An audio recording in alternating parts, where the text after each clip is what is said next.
Capital One's overseas trouble. Amex is launching a new business card. Hilton has another new brand. All of that coming up right now on MTM Travel, the Miles and Points Show. Yotel.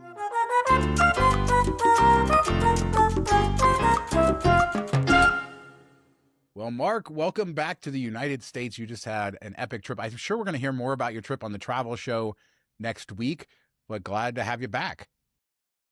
Yeah, I got back around 12:30, 1 a.m. last night, or at least got home, landed around 12. We had a long layover in Dulles, flew Aer Lingus from Dublin home to Dulles, and then had a long layover. And I'm like, oh, let's go in the Capital One Lounge and hang out there, and we'll pass the time watching March Madness. Of course, there's no TVs in Capital One lounges, so we watched it on our computer and phone and all that stuff. But man, that is the hottest lounge I've ever been in. I was talking to my buddy Randy that flies out of there quite a bit, and he's like, yeah, the couple times I've been in there, it's always been hot. I don't know. They have the windows around the outside, but everybody has windows. Maybe it's just the way that they're set up where the sun hits. But it was like blazing hot to the point that they had fans blowing, but it didn't help. As soon as the sun set, it got a lot cooler. But that is such a bad design. Like Japan Airlines flying internationally hot. Well, they need to raise the annual fees so that they can pay for better air conditioners. I've been in places like that. Sometimes they put shades down. That's what they need to do in order to block out the sun. That's the only way to kind of keep it from not getting too hot. It's a problem I've seen at many airports, but to your point, not usually in the U.S. Yeah, and they do have like not shades really, but they have like stickers over the windows and stuff, or some stuff that doesn't make so it's not glaring directly in, but it's like put something on the outside that blocks it before it gets there. I don't know what you need to do, but whoever designed this stinks at their job, and it was smaller and it was packed and it felt very priority passy. Probably it was by far the worst of the Capital One lounges I've been to. But Dallas was the best, Vegas was a close second, and this was so far down I wouldn't even go back to it. Well, I wanted to thank everybody, all of our new viewers. It seems like finally the algorithm has helped the people on our Vegas channel find us here. Usually this show would be released on Thursday, but it is coming out Saturday this week because of your travels. But we still wanted to cover the big Miles and Points stories of the week for you guys. And let's start with this, Mark. Like a new business card from American Express. Okay, that sounds exciting. They have a lot of those. A $250 annual fee. Okay, what are they going to offer? What kind of coupons are they going to give us? What are they going to give us? Well, we don't really know, but there was this like leaked post or leaked information about this new Graphite business cash unlimited card, $250 annual fee, 2% unlimited cash back, 5% unlimited cash back on flights and prepaid hotels booked at American Express Travel Online. We don't know about further benefits, but just remember they have the Blue Business Plus card, which is no annual fee and 2x membership rewards up to $50,000 in spend. Seems like a better deal. Now it's not unlimited, but there you go. Well, and they have the Blue Business Cash for 2% up to $50K a year. Right. So it's like, what is the purpose of this card? I figured when I saw a $250 card, it'd be something like the gold, maybe a better earner than the platinum, have a couple perks like the personal gold, but be like 3x here, 2x there, and 1x everywhere else. And that might be useful depending on what the categories were. Like if it's 3x gas or 3x office doors, whatever it be, it would be, okay, maybe we can fit this into our wallet, make sense of it. And then this is like the least exciting. And I'm sure they'll have some perks to offset the $250, but nobody wants like a 2% uncapped card. You can get that for free. Lots of places. Yeah, it's exactly the way to look at it. Is like they created something that's a free product, and then they're going to add a bunch of crap to give you a $250 annual fee. That's the only way to sort of explain this. And we don't even know what the crap is.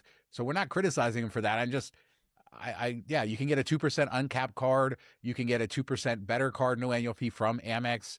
You can get multiple of those if you want and even up your balance. So you can have more than one. And I don't see what the point of this card is. Sometimes I think they're just we'll talk about this with Hilton later. Maybe they're just launching new things to launch new things. Yeah, it feels like that. And sometimes we see these leak and then they see the feedback and they adjust it some. So maybe we'll get that type of adjustment, or maybe this is all BS. Who knows? But the card looks cool. They got that going for it, but it seems like what's the purpose of this? What do we do? I always feel like when you're launching multiples of cards, they should complement each other. So you're adding this. What does it add? It doesn't really add anything. Like you said, if you want a 2% cashback card, you could get 3 business cashes and you'd have $150K a year and no annual fee. Yes, that takes up 3 or 5 slots. Probably not the best use of it, but that is possible. Or a lot of businesses don't even have 50K a year in uncapped bonus or in non-bonus spend. So what, how many people are out there like, yes, give me this card. It sounds great. The other thing is we need to have a college degree to understand where the different metals fall in the lineup. This new graphite thing is now, where does it fall with gold and platinum? I don't know. But yeah, we're running out of metals to analogize our cards. Yeah. Is that a word? I Yeah, don't know. I don't know. I don't know. And I'm talking about like the gold, the biz gold earns 4x gas. So you can't even put gas on this. That doesn't make sense. And I said gas earlier. So maybe office store. That's where but they have the plum card from way back when. I don't know if that's even a thing you can sign up for anymore, but it's like you need to find something a little bit unique that this can tap into. And everybody wants to push their portals. That's just annoying. Everybody gives 5x portals because they're getting such a nice kickback from it that, oh, okay, we'll give you a little bit more. Who cares? Nobody wants to book through portals. At least anybody that knows what they're doing, because it just adds more complications to things and more people you need to deal with if something goes wrong. So this is just flat on arrival, and we've seen this a lot with Amex and Chase and all of that, where new card launches just aren't quite as in creative as they used to be. It just seems like everybody's just copying and pasting. The Strata Elite card, complete flop in my opinion, or mostly a complete flop. Like the Summit card from Bank of America, which is just an airline card, is the last premium card that actually kind of made sense to me. Well, I mean, there's only so many benefits you can have, and then look at Built and all the criticism that they get for trying to think outside the box. I mean, we know that there's people who are running I that. don't know. That They no, just I did mean, it but different. It's the same box. They just it's just the same box put with different 8 holes million in the side. Yeah. Well, It's like, so have you then ever seen the that book is thing written. where have you ever seen that thing? You know that kid's toy where you put like the circle and the circle and the square and the square and the triangle in here or whatever, and this guy just figures out that you can put every single block in the square hole if you turn it the right way. That's all Built did. They put a square hole and everything still goes in the same way. All right. Well, there you go. Shout out Built. But let's talk Capital One. Capital One bought Discover, and that's not anything new. But what a lot of people I don't think realized is that a lot of companies overseas don't use Discover. And so I guess I should back up a little bit. Discover is not just a credit card company, it's a payment processor. And so that's who Discover used internationally. That's why nobody uses their Discover cards overseas, because it's a limited network. I think they also partner with Diners Club overseas. So if you see Diners Club, it will work. But a lot of Capital One cardholders, now that Capital One is switching their payment network or has switched their payment network to Discover, and people are getting new cards, they're discovering, hey, this isn't going to work in a lot of countries. Yeah, and that was me this past week. I took my Capital One debit card overseas with me. That's been my go-to. I've had that card since it was like an ING, yeah, ING Direct or whatever, and then Capital One bought them. So I've had that card since like 2006, and been my Capital One card. And yes, the Charles Schwab Platinum or the Charles Schwab checking debit card is the best one to take overseas, or one of the best, because it doesn't charge you the ATM fee and you don't get charged. One, they cover the fee on their end, and then they cover whatever the ATM charges. Plus, there's no international interchange fee. There's some other ones, like if you have a grandfathered SoFi Money, that's one. I think Fidelity has one that does it too. And I have the Charles Schwab, but I didn't have any money in the account. So I'm like, all right, I'll just take my Capital One. I'll pay the fee. Capital One eats the fee on their end, but you still pay the ATM fee. And as long as you're not like in a casino or in certain clubs or something like that, the fee's not going to be that bad overseas. I'm okay with it. I didn't want to move money around, which it used to be a really big problem. Remember when you had to move money into your Schwab debit account and it would take like a week for it to clear? Yeah. Yeah. Always took forever. Yeah, so that was always annoying, and I would never think about it until it was like 3 days before. Well, they added Zelle, I think, late last year, so I could have Zelled money, and that probably would have been easy. And I didn't. I don't have the platinum Amex platinum Charles Schwab card, so I couldn't redeem some membership awards to get it in there quickly. So I was like, all right, I'm just gonna take my Capital One. And when we got to Poland, I went to the ATM at the airport to just take out a little bit of PLNs, I think they're called, just to have like some cash in case we needed it for like a taxi, or if there's issues there, or leave small tips when we're dining, stuff like that. I always want like $100 in cash just to be safe. And I go to use it, decline, says not transaction not approved, or network not approved. Try it again, decline. I'm like, oh, okay, that's weird. I've had the Schwab card not work in Italy. I think we talked about that on this show. So I've had that decline a couple times when I'm traveling. Capital One has never declined in all the years before it was Capital One and when it was Capital One. Never had a decline at an ATM when I was pulling money out. So I'm like, okay, that's weird. Then we get to Dublin. I'm like, all right, I'm going to pull out some euros, so we can leave when we get some pints, leave a couple bucks, whatever it be. And got declined again. And I'm like, this doesn't make any sense. Well, when I come home or when I'm sitting in Dulles, I have to get a payment from an insurance company, and you can do it by checking account, takes like 2 to 3 days, or you could do it by debit and you get it within minutes. I have my Capital One card, I punch it in, and it goes, oh, this isn't an approved network. I flip over on the back, and they sent me a new one that was Discover. So it's going to be a problem everywhere. Yeah, I mean, this is the big. Well, I mean, Capital One, maybe their goal is to get Discover to expand and to make more money that way, and so maybe in a couple of years you'll see that. But this is a reminder. Like, I think it's gotten much better in the last few years, but I mean, even as recently as like 5, 6, 7 years ago, most U.S. ATM cards didn't work at most Japanese ATMs, and that's been fixed. And so I feel like the whole system has gotten better. I talked about going to China and how it's much easier to interface with like WePay and Alipay. So I feel like we're moving in the right general direction with all of this working. But as a reminder, I think it's always a good idea to have some cash with you just in case. And as Mark points out, he has backups, right? You have more than one debit card, which is also a good thing. Even if your backup isn't free, right? Even if it doesn't waive the fees, if you need money, you need money. And yeah, so those are always good things. The world is getting easier, but it's technology. Yeah, I would say always bring 2 debit cards or like you bring one, your spouse brings one, something like that. 2 debit cards, probably from different banks, because if the problem we had with the Schwab card was it was trying to pull from the savings account or from the investor account. Wasn't The ATM wasn't pulling from the checking account, and it wasn't letting us pick. Sometimes it pops up where it says checking or saving, because we had called them, we had them on the phone. We're like, all right, we're gonna insert it and we're gonna put our pin in, and you tell us where it's going. So, oh, it's going to the wrong account, and that's why it's airing out. So we had no way to correct that. We just had to find like a different bank ATM, but it was that Euro bank or whatever that's everywhere. So you don't want like you both to have the Schwab debit, because if it's happening with one, it's probably gonna happen with the other. Like have one person have this kind and the other person have that kind. And I always bring like 3 credit cards, and we'll talk about that in a minute too. Well, you want more than one credit card with you, but yeah, it's nerve wracking. Luckily, we had friends that we're meeting up with, and they already had euros and stuff, so they were able to give me some euros. And if they moved like some of the cheaper cards, the no fee cards that people probably don't use internationally, to Discover. But if you're pushing like Venture X Business, I don't see how you can move those to Discover if you want those to be international travel cards. Yeah, I'm sure there's contracts in place. So, yeah, it'll be interesting to see. I mean, they didn't buy Discover for nothing, right? This is a big play, and there's a lot of wider discussions in the sort of payment processor space and laws trying to protect people that really don't, and all kinds of stuff with this. So we'll have to keep an eye out. Your whole story reminded me of my Schwab card that I had the money sitting in the investor account, just cash in there, I guess, instead of in the checking account. So for like a year, because I never looked at it, I just knew I had money in there, and I don't use it very often.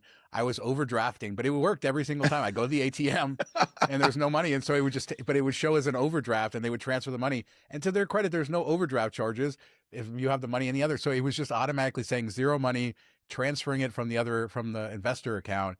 And yeah, great bank, Schwab. I'll tell you, for the $0 they've ever charged me, I think I've gotten the better end of that deal. Yeah, it's an amazing system, and we wrote about this, or I wrote about this years ago, that they refunded it. We tried it like the worst ATM we could find. It was like a $30 charge, and they refunded it a few days later. They do take that fee up front, and then they refund it back to you. It's such a great option. And then if you ever do get the Schwab Platinum, you can cash out membership awards at 1.1 cents each, up to I believe $1 million a year. So that's another perk of having that card. But yeah, it's just such a good bank. Their customer service has always been really good, and they never give me problems. A lot of times my account only has like $5 or $10 in there. They don't give me a hassle about having low limits. And then when you move money in, it's good. I think might even earn a little bit of interest when it's sitting in there. So yeah, a great account any traveler should have. If you don't have like a SoFi Money legacy card or a Fidelity or whatever the other options are, definitely something you should look at. But I'm really nervous about this. Like, if my Venture X Biz That's usually my backup international card. My number one go to right now is the Summit Alaska Atmos card because it earns 3.3 because we're bank account holders on international charges, which I think is cool. You don't have to worry about if it's dining, if it's a grocery store, if it's 7-Eleven, whatever it is, 3.3. That's great.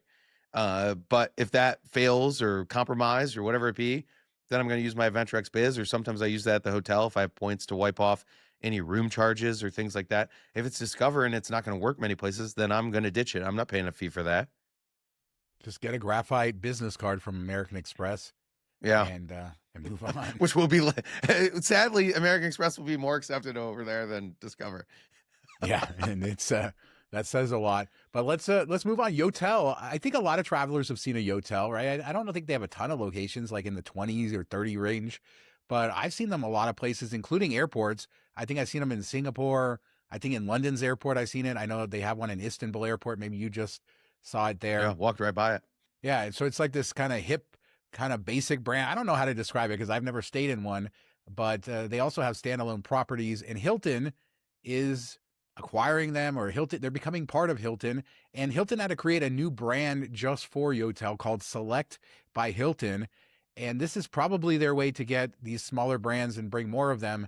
I mean, as a reminder, Hilton has just been, what happened to Nomad Hilton? We haven't heard much about that, but also Graduate Hotels, and they've just been gobbling up brands. Yotel probably on the lower end, so it's interesting. This is a new sort of market for them. Yeah, it's kind of like a small, like all you have is a bed. I think you probably have shared facilities outside of that, but your room has like a bed and a TV, and they have like cool lights. It looks like you're in Blade Runner or something like that. And the room's like purple lights all the time. That might drive some people nuts, but we did see it. It was right by the Priority Pass lounge we went to in Istanbul. You could see the Yotel, and it had a cool sign. I was like, oh man. And then I'm thinking about this after this was announced, I think like a day or two after we were there, and it's not going to be bookable until the end of the year. I think they're just partnering with Hilton to make it accessible, kind of like Canopy by Hilton, where it's the hotel is independent but use Hilton to book, and they do all the pricing for them and everything. If I could have used, like, let's say 30,000 Hilton points to book like 5 hours there, I probably would have done that and taken a nap and taken a shower and all of that, not even mess with the lounge, and because it just would have been more relaxing and had my own space for a bit. We've done that in the Minute Clinics, and I really enjoyed Minute Clinics. This looks like a nice step up from that. So if I can use Hilton points for these and they're not like crazy priced, I think I'll look into it. Perfect for like layovers. I think they have one in one of the London airports, Paris, Istanbul, like you said, Singapore, and maybe somewhere else. But yeah, if you're overnighting or you land after an overnight flight and you're just doing like a 6-hour layover, 8-hour layover, I'm going to book this thing. Yeah, and to say that, I mean, they have like 7 airport hotels, but they also have like 20 something standalone hotels. So the concept's going. I think they're famous for their Yotel bed. I forget what they call it, but it's a sofa that converts into a bed. So that tells you kind of what this is. It's kind of hip, young traveler, step up above a hostel sort of thing. And yeah, I mean, my favorite story, when I was in London Gatwick Airport, I was walking around just exploring, and this dude was asleep on a bench outside the Yotel. So, and then the police stopped him and said, "Why aren't you in the hotel?" I don't know, but that's the first time I ever experienced the Yotel. I think that's actually the first one, the one in Gatwick. But yeah, Hilton growing like crazy. I mean, they're going to partner they're getting in bed with everybody. Yeah, they're going the other way. Hyatt's all about all inclusive, and Hilton's like, I'll take everything else, gobbling it up. And it's been nice to see the expansive ness of where we can use our points. Yes, the points have all gotten more expensive with stinks, but those free night certs are still uncapped pretty much as long as there's a standard room. And if you can find that, and I don't think these will be good uses for free night cert, but I do still really value the program, even if prices are getting a bit higher. Free night cert at the Yotel at the airport. Yes, there you go. Yeah, well, I mean, we've seen people burn Hyatt free night certs at a Hyatt place at the airport because it was going to expire. So it wouldn't be surprised me if it happens. Let's talk Chase. So this is a story from Dr. Credit from early February. Chase ends alerts for non-physical and international charges. So basically, you could set in your alert system, you could set alerts specifically for non physical charges and for international charges. And they said, well, we don't need that anymore. And they didn't really say why. You could still set an alert for like any dollar amount. So you could find ways to get triggered for this, but then it would show you everything else. This seems like a good safeguard because, hey, a lot of people don't even travel, right? They don't even go international. So having this would be beneficial. But you have a story surrounding this or the real world implications of this change. Yeah, and when you're international, I think that's when you don't mind alerts. Of course, you don't want your card locked because that's a pain when you're international. But you don't mind like, hey, this charge was declined. Is it approved? Yes or no? Type of text, which we get all, especially, hey, city, what's up? Get it in the U.S. quite a bit. I would rather have it international be over the top because at least at home I can call. It's not going to charge me money. I have a legal system I understand to work within and all of those things, and people are maybe more afraid of getting prosecuted here for doing fraudulent things than they are overseas because they know you're a foreigner. So we're in Poland last week, and my buddy's card is compromised, and they had charged it for large amounts back to back at a bar, and it was $1,000 like US, which is crazy for Poland. Beers are like $3, but they did it, and they were smart enough to do it where it was like varying amounts slightly, so it didn't look like just duplicate charges. He didn't even notice it until like days later, and calls and was like, "Hey, these aren't me. I never got a fraud alert." And then we did some searching, and that's when we saw this doctor of credit. I never noticed it when it came out, but that's crazy that several $1,000s back to back, a couple times in a row. How does that not trigger fraud alerts? Like minutes apart or seconds apart or whatever it was that they were doing? I just don't understand that. I don't understand how this is helpful. One, to Chase, that you have to deal with this. Like, wouldn't you want to auto decline, be safe, and have the person approve it and then run it again versus have to potentially put this out there and maybe pay it with your insurance or whatever? And how is it beneficial to your card members? How many people are really like, oh, I'm at a club. How dare you decline my second $1,500 charge? Come on. I'm just happy you made up another a word just like I did, fraudulent. I know you didn't hear yourself say it, but I did. You said that's so fraudulent. I love it. I think we should absolutely use it. No, I agree with you. I think look, the average person is probably much more exposed internationally. If you leave a city, it's much harder to go there. And I think that why would you not have this option? It was an option. It wasn't like it required. Now you're talking about fraud alerts, and I think that is another sort of thing that different banks treat differently. And I think Chase has, I don't know, played it fast and loose over the years with fraud alerts. Some people like it because I've pushed my Chase cards really hard and never got fraud alerts. And sometimes I'm like, wow, like I've gone to, 7 Walmarts today and spent thousands of dollars, and you would think that maybe that would trigger something, and it didn't. But this was an option that people could go into, and like, why would you take options away? It just seems like somebody just did it. But I think your story is important because it's showing, hey, this stuff does happen. Not only somebody stealing your credit card number, but even when you're in person there doing stuff. And also a good reminder to be checking your bank. You have a bank app, check it every day when you're on a trip. Check to make sure that the charges you expect are there and stuff like that. And I really like Apple Pay, and you're going to tell me why I shouldn't use it. I really Yeah. like Apple Pay because you get that instant like sort of receipt on your phone, so you see the total. But it's also harder to dispute the charges, right? If Apple Pay is used. So if you get ripped off and you use Apple Pay, the bank's just going to say, "Hey, you used your phone." Yeah, and back to Chase for a second. I think they still maybe allow you to set up where you can get alerted for an over X amount. Maybe you just want to set that up if it is possible. Set that up before you go on your trips. I would consider leaving my Chase cards at home with this. I mean, that's kind of scary when you think about it. If you don't want to deal with that hassle, I'd rather have a city type that's going to, decline my $8 McDonald's charge over the topness versus this, except for if you have to do that call and they're like, oh, we're going to mail you a postcard in 8 days. And you're like, oh, that doesn't help me now. Like I said, bring a couple different types of cards. Going to Apple Pay, when we started researching this about the Chase card and everything, I started being like, okay, Apple Pay, safer. You have to show your face or type in a code. People can easily steal your wallet and take your card out and run away with it and charge it up and do all those things, or take the card number and do it that way. But Apple Pay, now think about it this way. Let's say somebody's running a scam on their thing where they're saying it's declined, but it didn't actually get declined, and they keep running it. Or let's say that they've spoofed their system somehow where it shows a different amount than what you're paying, which are two scams that are out there in other countries quite prevalent.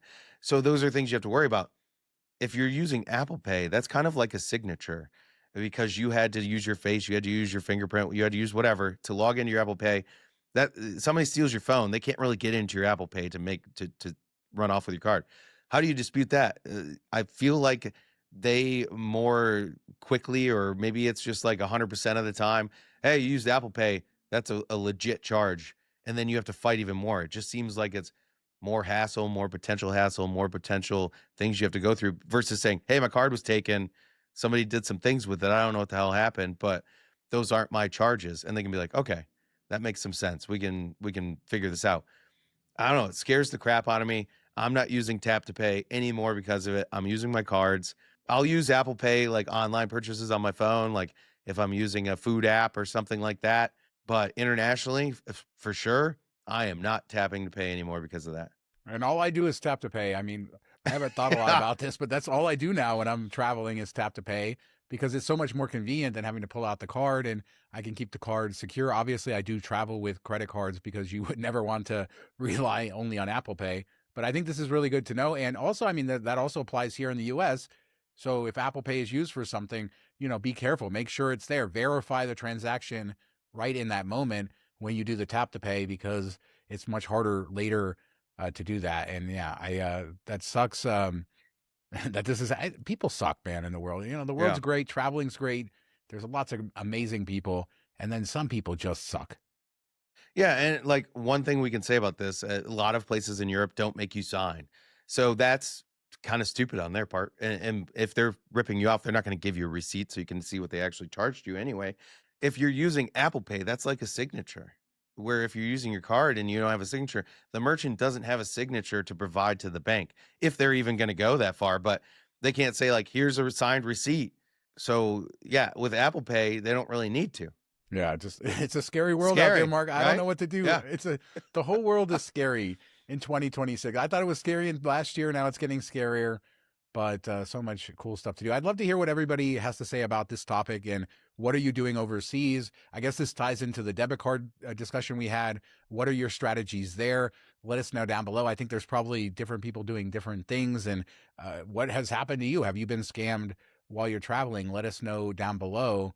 I'm sure this is a common thing for people, and it's certainly one of the downsides of travel is having to be on edge. And as someone who's been scammed myself in this world, yeah, it just happens, man. It just sucks. When you play this game, you're liable to get scammed too. And that's something I don't know how to describe that to people, but the harder you push, the bigger chance it happens. Yeah, maybe the only thing that's safe anymore is cash. We got to go back to the dialogue or what is it? I don't know. Offline, whatever the hell. Crypto, Less baby. technology. Come on, Mark. Crypto. No, like Crypto. a bird cage, Faraday cage, whatever. Like we need to go all the way back to the beginning. Unhackable. Yep, just go buy I keep saying I'm going to buy a cabin in the woods and just grow my beard out and be a hermit. But until then, I keep talking about travel and Vegas and everything else. And I'd love for you guys to leave a comment about everything we discussed. We do 2 shows a week. Tuesdays, we'll talk all about our travel. So Mark's going to talk about his trip to Poland and Ireland and all of that on Tuesday. And then we do this show on Thursdays normally. So we'll be back to our normal schedule next week. Thank you so much for watching. Make sure to subscribe. Check out our Patreon. Talk to you next time. Have a good week, everybody.